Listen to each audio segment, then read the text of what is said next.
हमारा क्वेश्चन है, हमें कैलकुलेट करना है, calculate the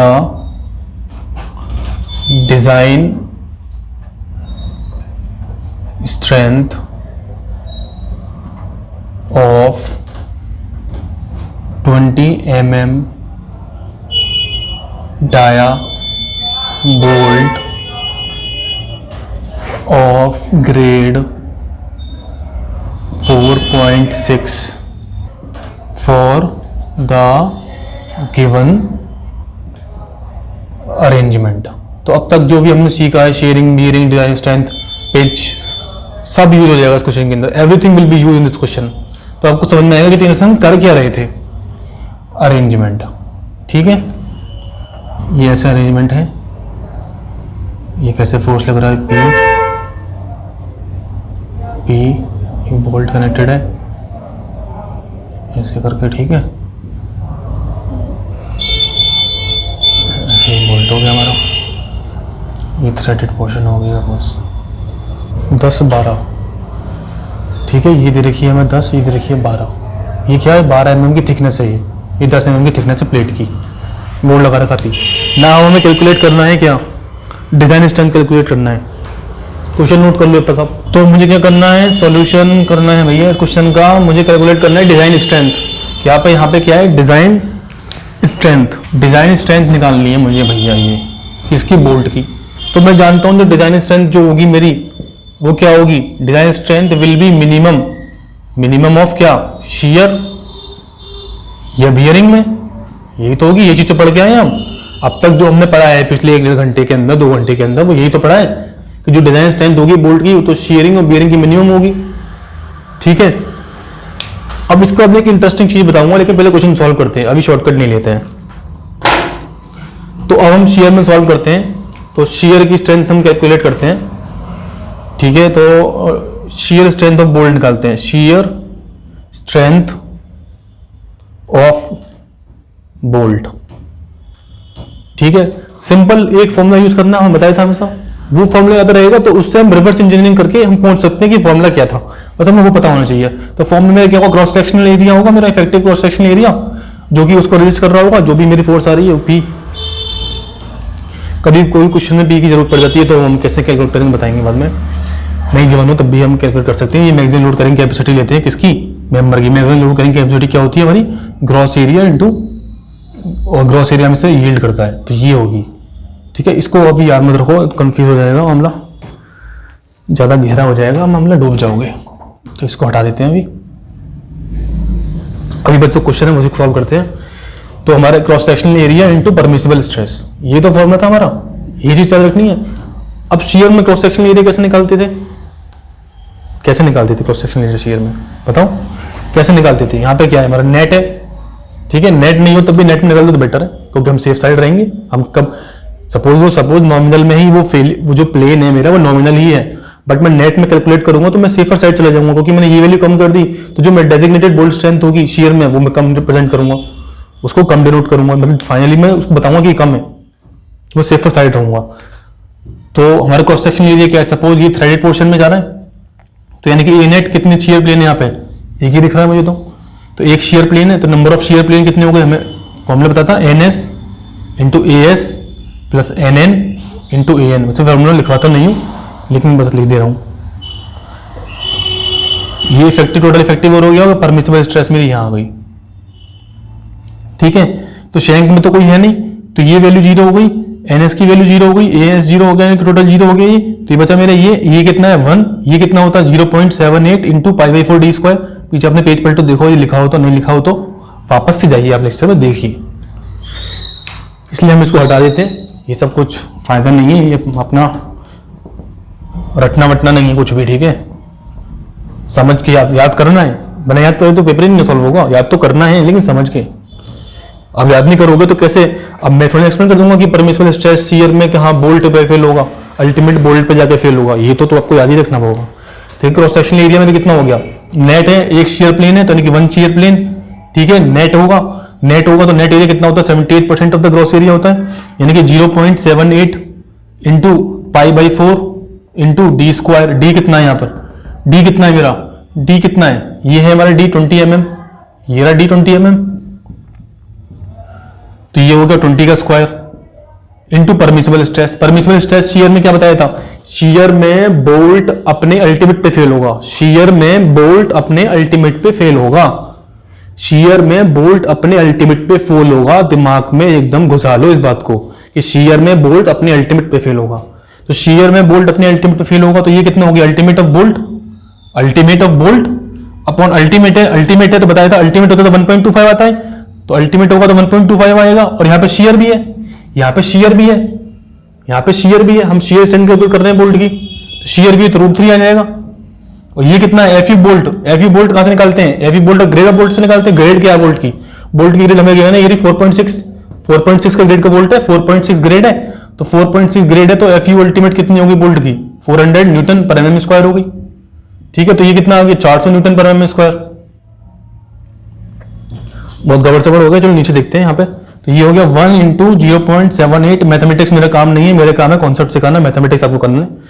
this is not my job, this is the job of A calculator. और वैसे भी मेरी मैथमेटिक्स इतनी स्ट्रॉन्ग नहीं है, तो आप इसको खुद कैलकुलेट करिए, कैलकुलेटर के अंदर कितना आता है वैल्यू। ठीक है, π/4 × 20 स्क्वायर इंटू, और मेरी mathematics, I am not here to teach you mathematics, ठीक है, वो अपने आप देखिए आप कितना आ रहा है वैल्यू, और इंटू √3। ठीक है, ये क्या है, डिजाइन स्ट्रेंथ आ गई मेरी, किसकी, शियर स्ट्रेंथ आ गई, शियर स्ट्रेंथ आई है अभी मेरी, क्या आई है, शियर स्ट्रेंथ ऑफ बोल्ट आई है, शियर स्ट्रेंथ ऑफ बोल्ट आई है, शियर स्ट्रेंथ ऑफ बोल्ट आई है। कैलकुलेट करो कितनी आ रही है, बता देता हूँ, ये आ रही है फाइनल वैल्यू, इतना टाइम नहीं है, 45 10.272, 45 10.272, 10.272 किलो न्यूटन, ये आ रही है वैल्यू, यानी कि 45.272 kilo Newton. So in this question we have to calculate the design strength of the bolt. We have to calculate the design strength of the bolt. किसी को हिंदी समझ में नहीं आती तो भाई इंग्लिश में बता रहा हूँ। In this question we have to calculate the design strength of bolt, and the diameter of the bolt, nominal diameter of the bolt is given to us 20 Newton per mm, 20 mm, and the grade of the bolt is given 4.6. For the following arrangement, here are two plates. There is a lap joint. The thickness of the one plate is 10 mm. The thickness of the other plate is 20 mm. Now we have to calculate the design strength of this bolt. So for calculating design strength of this bolt, we know that this bolt might fail in shear and this bolt might fail in bearing. So in that case, we have to calculate both the strength, that is shearing strength of the bolt and the bearing strength of the bolt, and the minimum of which will be the resultant design strength of the bolt. The minimum of which will be the resultant design strength of the bolt. यानी कि जो भी हम calculate करेंगे उसका जो minimum आएगा, यानी शेयरिंग और बेरिंग का, वही मेरी डिजाइन स्ट्रेंथ होगी। तो हमने शेयरिंग तो कैलकुलेट कर ली कितनी, 45.272। कैसे कैलकुलेट करी, हम जानते हैं shearing strength of the bolt equals to cross sectional area permissible stress. Cross sectional area कैसे होगी हम जानते हैं, एक शेयर नंबर ऑफ शेयर कितनी है 1, नेट एरिया है तो 0.78 × π/4 d square into permissible stress बताया था शेयर। आप भी कह रहे हो सर कितनी बार बताओगे, अब तो रट गया है। शेयर में बोल्ट अपने अल्टीमेट पर फेल होगा, शेयर में बोल्ट अपने अल्टीमेट पे फेल होगा, मुझे भी याद हो गया अब तो। शेयर में बोल्ट अपने अल्टीमेट पे फेल होगा, तो जब शेयर में बोल्ट अपने अल्टीमेट पे फेल होगा तो परमिसिबल स्ट्रेस कितनी होगी, तो एफयू बोल्ट अपॉन 1.25, क्योंकि अल्टीमेट है तो 1.5, शेयर तो √3 भी आ गया, तो ये मेरी स्ट्रेस निकल गया। यहाँ से जब कैलकुलेट करोगे तो ये वैल्यू आएगी, कैलकुलेट करके देखो ये आ रही है या नहीं आ रही है। ठीक है, बताओ मुझे।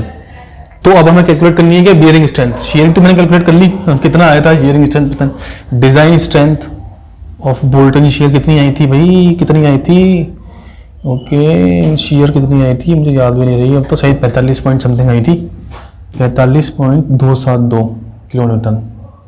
ठीक है, ये हमारी इक्वेशन 1 हो गई। तो पहला पार्ट तो हमारा सॉल्व हो गया भैया, शेयर में तो हमने स्ट्रेंथ कैलकुलेट कर ली बोल्ट की। दूसरा पार्ट आता है बियरिंग में कैलकुलेट करनी है। ठीक है, तो फॉर्मूला तो याद नहीं करना क्योंकि मैंने ऑलरेडी इतना बता चुका है। तो बियरिंग स्ट्रेंथ ऑफ बोल्ट निकालनी है हमें, बियरिंग स्ट्रेंथ ऑफ बोल्ट निकालनी है। क्या निकालनी है, bearing strength of bolt, bearing strength of bolt. Writing खराब है बट जो बोल रहा हूँ उस पर ध्यान दो। बियरिंग स्ट्रेंथ ऑफ बोल्ट हमें कैलकुलेट करनी है, तो सर हम कैसे कैलकुलेट करें, एक ही फॉर्मूला है, बस एक ही फॉर्मूला में यूज करना है, क्रॉस सेक्शनल एरिया कौन सा, इफेक्टिव इनटू परमिसिबल स्ट्रेस। बस इसकी रिवर्स इंजीन लगाओ। जब मैंने बताया था बियरिंग में क्या होता है, बियरिंग में चूहा काटता है, चूहा ऐसे कुतरता है ना ऐसे करके, तो मैंने बताया था कि हाफ सर्कमफ्रेंस जो होगी उसको कुतर रहा होगा तो πd/2 आएगा, πd/2 × t आएगा। बट कंजर्वेटिव साइड जाके हम क्या करते हैं, πd/2 × t को ना लेकर हम d × t ले लेते हैं। t में भी हम t मिनिमम लेंगे, टी में भी टी मिनिमम लेंगे ताकि हम कंजर्वेटिव साइड जा रहे हैं, ठीक है। तो क्रॉस सेक्शन एरिया क्या आता था यहाँ पे, कितना आता था, डी इंटू टी मिनिमम, और परमिसिबल स्ट्रेस कितनी आती थी, मैंने बताई थी वहां पर। शियर में, अब मैं शियर की बात करता हूं, शियर में बोल्ट अपने अल्टीमेट पे फेल होगा, बट बियरिंग में बोल्ट प्लेट के अल्टीमेट पे फेल होगा, बियरिंग में बोल्ट प्लेट के अल्टीमेट पे फेल होगा। याद रखना है ये, इसमें कोई रॉकेट साइंस नहीं है कि मैं आपको बताऊंगा कि ऐसा क्यों हो रहा है, ओके, वो मैं बताने के लिए नहीं हूं, वो ये लोग बता चुके हैं, इन्होंने बहुत मेहनत करी है तब जाके ये तैयार हुआ है। IS 800 2007, उनकी मेहनत पे भरोसा रखो और आगे बढ़ो। यानी कि परमिसिबल स्ट्रेस मेरी कितनी आ गई, FU प्लेट अपॉन 1.25, क्योंकि अल्टीमेट तो 1.25 आएगा, शेयर तो है नहीं तो √3 तो आएगा नहीं, शेयर नहीं है ना भाई, बियरिंग में फेल हो रहा है, बियरिंग फेल हो तो √3 तो आएगा नहीं। बट उन्होंने कहा कि सर आप ऐसा तो कर रहे हो, लेकिन एक काम करो, एक फैक्टर हमें और ऐड करना पड़ेगा, वो फैक्टर क्या है, 2.5 kb, 2.5 kb। ये फाइनल मेरी इफेक्टिव स्ट्रेस, फाइनल मेरी परमिसिबल स्ट्रेस हो गई है, किसमें, बियरिंग में। अब एफयू ऑफ द प्लेट हमें कैलकुलेट करना है, 410 होता है, पता ही है। माइल्ड स्टील की कितनी अल्टीमेट होती है वैल्यू, माइल्ड स्टील की प्लेट है ना मेरी भाई, ये प्लेट मेरी माइल्ड स्टील की है, ये प्लेट मेरी माइल्ड स्टील की है या नहीं। तो माइल्ड स्टील की अल्टीमेट कितनी होती है, 410 होती है भैया। Stress strain curve of mild steel पढ़ाया था, उसमें 410 नहीं थी,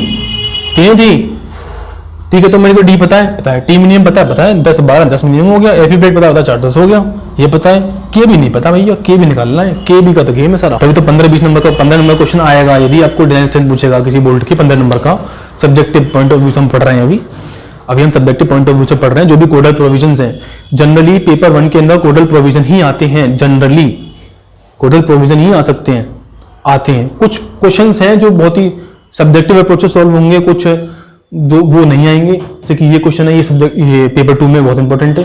पेपर 1 के अंदर कुछ पोर्शन है जहाँ पे जैसे कि डायरेक्ट पूछ लेगा कि आपको यदि ऐसे तो खैर देगा नहीं, पूछ सकता है, लेकिन शेयरिंग स्ट्रेंथ दे देगा, बियरिंग स्ट्रेंथ दे देगा, ठीक है, टोटल लोड दे देगा, शेयरिंग स्ट्रेंथ दे देगा, बियरिंग स्ट्रेंथ दे देगा, टोटल लोड दे देगा, पूछेगा कितने नंबर बोल्ट चाहिए, तो डायरेक्ट बता सकते हो आप। शेयरिंग और बियरिंग में जो मिनिमम होगी वो इफेक्टिव होगी, शेयरिंग और बियरिंग में जो मिनिमम होगी वो इफेक्टिव होगी, ठीक है। सपोज वो शेयरिंग मेरी 100 है, बियरिंग मेरी 200 है, ठीक है, लोड आया 400 का, तो इफेक्टिव कितनी हो गई, शेयरिंग हो गई, यानी कि 100 हो गई। बोल्ट कितने चाहिए, टोटल लोड अपन शेयरिंग रेजिस्टेंस, इफेक्टिव होगा मेरा, यानी कि 400/100, 400/100 कितना, 4 बोल्ट चाहिए मुझे। वैसे पूछेगा नहीं क्वेश्चन, बहुत आसान हो गया, लेकिन फिर भी मैंने बता दिया इस तरह के क्वेश्चन पूछ, जनरली कोडल वैल्यू भी पूछेगा। 6 से 9 नंबर के क्वेश्चन आएंगे आपके जो SSC JEE के अंदर, SSC JEE में जो पेपर 1 है मेरा, उसमें 6 से 9 नंबर आता है भैया, 6 से 9 में इसमें 80 to 90% कोडल प्रोविजन ही पूछेगा। वो क्या पूछेगा, कोडल प्रोविजंस, कोडल वैल्यूज हमें याद रखनी है जो हमने पढ़ी है, minimum pitch, maximum pitch, minimum और minimum edge distance, maximum edge distance, ये सारी वैल्यू जब हम आगे बढ़ते चले जाएंगे सारी वैल्यू एक्यूमुलेट होती चली जाएंगी, बहुत सारी वैल्यूज बन जाएंगी। तब उनको फाइनल जाके हम एक शॉर्ट नोट्स प्रिपेयर करेंगे, उससे आपको बहुत फायदा होगा। कोडल प्रोविजंस का शॉर्ट नोट प्रिपेयर करेंगे, जिससे कि पेपर 1 में बहुत आसानी होगी आपको क्वेश्चन करने में। फिलहाल अभी हमारा सब्जेक्टिव अप्रोच चल रहा है, पेपर 2 के लिए हम तैयारी कर रहे हैं, दोनों के लिए कर रहे हैं। We are building the concept, हम कॉन्सेप्ट बिल्ड कर रहे हैं। पेपर 1 और 2 और 3 और 4 सब निकलेगा, बस आपको करना है कॉन्सेप्ट बिल्ड करना। तो भाई चलो, हम इतनी लंबी चौड़ी कहानी पढ़ ली है, तो यहाँ पे आ जाते हैं। हमें डी पता है कितना, था भैया, हमारा 20 mm था, ठीक है भैया। टी मिनिमम कितना है, टी मिनिमम हमारा कितना, 10 हो गया।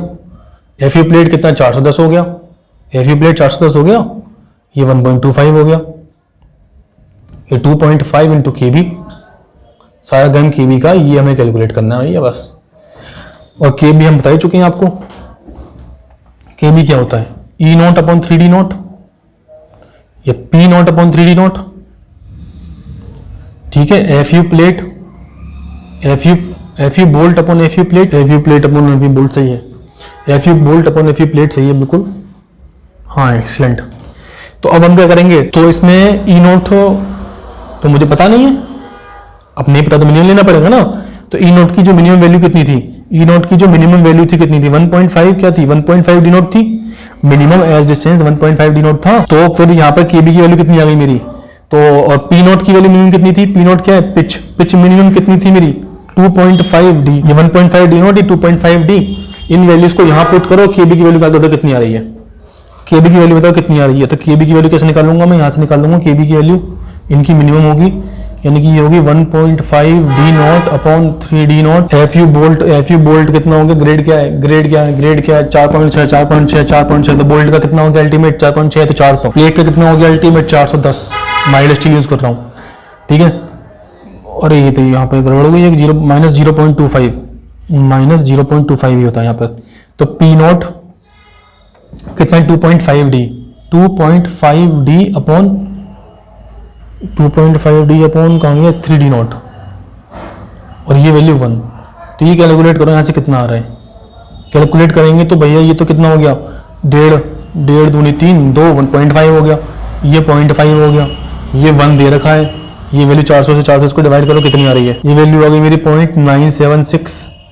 और 2.5 डी हमें कैलकुलेट करना पड़ेगा क्योंकि ये तो डी है और ये डी नॉट तो कैंसिल तो होगा नहीं, डी से डी नॉट तो कैंसिल होगा नहीं ना भाई। तो मुझे डी नॉट डी की वैल्यू पता है कितनी, डी की वैल्यू पता है मुझे, डी की वैल्यू कितनी पता है 20 पता है।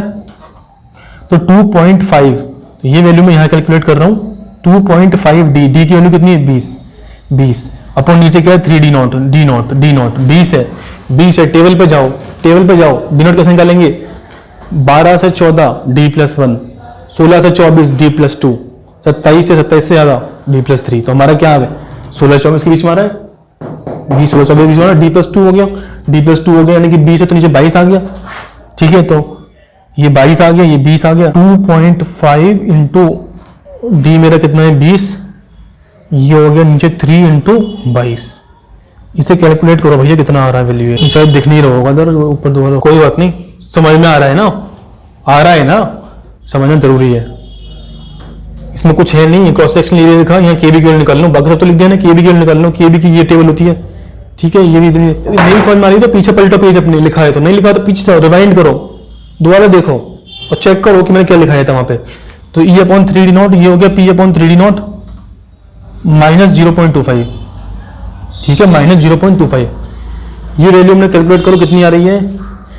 तो ये वैल्यू तो मैं यहाँ पे लिखता हूँ, यदि के बी की वैल्यू इसको मैं यहाँ ले आता हूँ तो के बी की वैल्यू मैंने, ये वैल्यू कितनी आ गई मेरी 0.5, ये वैल्यू आ गई मेरी 0.976, ये वैल्यू 1 थी, ये मिनिमम मुझे लेना है यहाँ पे। ये वैल्यू कितनी आ रही है कैलकुलेट करो, 20 दूनी 40 10 50 50 66 0.51, यहाँ माइनस 0.25 भी करना है, 0.51 आ रही है भाई, देखना एक बार क्या आ रही है, हो सकता कुछ ही नहीं आ रही है 0.976। तो इनमें मिनिमम वैल्यू क्या है, एक मेरी 0.5 है, एक 0.976 है, एक 0.5 है, एक 0.976 है, एक 0.51 है, एक 1 है। तो मिनिमम वैल्यू क्या होगी मेरी, ये हो गई, कितनी होगी 0.5। किसी बुक में आपको क्या होगा डायरेक्ट बता देंगे केबी की वैल्यू 0.5 ले लो, केबी की वैल्यू 0.5 ले लो, बट ऐसा नहीं होता है हमेशा, केबी की वैल्यू 0.5 नहीं लेंगे हम, कैलकुलेट करेंगे। आपने कैलकुलेट नहीं करी तो आपको 15 नंबर के क्वेश्चन में आपको 5 नंबर ही मिलेंगे, क्योंकि मुझे तो कोई बचता ही नहीं है। केबी की वैल्यू कैलकुलेट करनी है, बाकी तो पता है, डी पता है, टी नेम पता है, एफ पता है, केबी तो कैलकुलेट करना है। वो बचा क्या, वो यही चक्कर में चला कि आपको केबी निकालना आता है नहीं आता है, ठीक है, यही चक्कर में चल रहा है वो। तो केबी हमें कैलकुलेट करना है, केबी की वैल्यू कितनी आएगी, 0.5 आ गई, केबी की वैल्यू 0.5 रखेंगे हम कैलकुलेट कर लेंगे बीयरिंग स्ट्रेंथ तक। तो इसको यहाँ से हटाते हैं, ये मेरा ऊपर हो चुका है, ठीक है, इसको हटाते हैं, आप नोट कर लिया होगा ये। तो हम यहाँ पे थे, अब भैया जी हम यहाँ थे, हमें कुछ नहीं करना है यहाँ पे, बस यही करना है 20 इंटू 10 इंटू 410 बटे 1.10.25 घोड़ा में 2.5 इंटू केबी की वैल्यू कितनी निकाली हुई हमने यहाँ से, मिनिमम कितनी आई थी 0.5। E naught upon 3 D naught, P naught upon 3 D naught minus 0.25, F U bolt upon F U plate, ये वैल्यू हमने कैलकुलेट करी। यहाँ पर कितनी आई मेरी 0.5 आई, ये वैल्यू मैंने 0.5 यहाँ पे आपको रेड पेंसिल लिख के दिखा दे रहा हूँ, 2.5 इंटू 0.50, ठीक है। तो इसकी हमने जब हमने कैलकुलेट करते हैं भैया मैथमेटिक्स आप सॉल्व करो, कितना आ रहा है, कितना आ रहा है 82 किलो न्यूटन, 82.00 किलो न्यूटन। ये मेरी क्या आ गई, बियरिंग स्ट्रेंथ आ गई, किसकी, बोल्ट की। बियरिंग स्ट्रेंथ ऑफ बोल्ट कितनी आ गई 82 किलो न्यूटन, कितनी है भैया 82 किलो न्यूटन। और शेयरिंग स्ट्रेंथ, शेयर मिडाइन strength of bolt and shear कितनी आ रही थी 42 किलो न्यूटन। यानी कि इक्वेशन 1 हो गई, ये इक्वेशन 2 हो गई, इक्वेशन 1 हो गई, इक्वेशन 2 हो गई। तो मिनिमम कौन है भैया, मैंने बताया था जो भी मिनिमम होगा वही रिजल्टेंट होगा, जो भी मिनिमम होगी वही तो मेरी डिजाइन स्ट्रेंथ होगी बोल्ट की।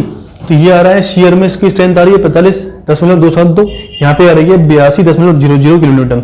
यानी कि इन दोनों में मिनिमम कौन है, शेयर मिनिमम है, तो ऑब्वियसली क्या होगा मेरा आंसर क्या होगा 45। तो डिजाइन स्ट्रेंथ कितनी आ गई बोल्ट स्ट्रेंथ कितनी आ गई मेरी, बोल्ट स्ट्रेंथ कितनी आ गई, ये हटा देता हूं मैं। तो जो मेरी बोल्ट स्ट्रेंथ होगी, बोल्ट की स्ट्रेंथ होगी, बोल्ट की स्ट्रेंथ होगी वो क्या होगा, मिनिमम होगा क्या, minimum of sharing strength and bearing strength. इसकी मिनिमम वैल्यू ये कितनी आ रही है मेरी, 45.272 किलो न्यूटन आई थी, ये मेरी आई थी 82.00 किलो न्यूटन, यानी कि 22.00 किलो न्यूटन और 45.272 kilo Newton sharing bearing. Minimum क्या होगी इसमें, शेयरिंग होगी। तो गवर्न कौन करेगा, गवर्न कर जाएगा मेरा शेयर, शेयर मेरा गवर्न कर जाएगा, शेयर गवर्न कर जाएगा। तो बोल्ट स्ट्रेंथ कितनी हो गई मेरी, तो मेरी बोल्ट स्ट्रेंथ कितनी आ गई, बोल्ट स्ट्रेंथ मेरी फाइनली कितनी आ गई, तो बोल्ट स्ट्रेंथ STRENGTH, भैया स्पेलिंग गलत हो सकती है, उसके लिए माफी। तो भैया ये आ गई मेरी 45.272 किलो न्यूटन, ये हो गई मेरी बोल्ट। बोल्ट स्ट्रेंथ हमने निकालना सीख लिया। तो अब जो भी लोड आएगा, नंबर ऑफ बोल्ट निकाल सकते हैं। सिंपल सपोज तो किसी भी कनेक्शन पे लोड आ रहा है मेरा 100 न्यूटन, तो 100 न्यूटन को मैं से डिवाइड कर दूंगा, ठीक है। तो 2 पॉइंट समथिंग आएगा तो 3 बोल्ट प्रोवाइड कर दूंगा, 3 बोल्ट प्रोवाइड कर दूंगा। अब बोल्ट प्रोवाइड करने के बाद पूछ सकता है कैसे प्रोवाइड करने, ओवरऑल लेंथ कितनी होगी प्लेट पे, ये सारी चीजें हम देखेंगे हम आगे चल के। जब तक आप इसको नोट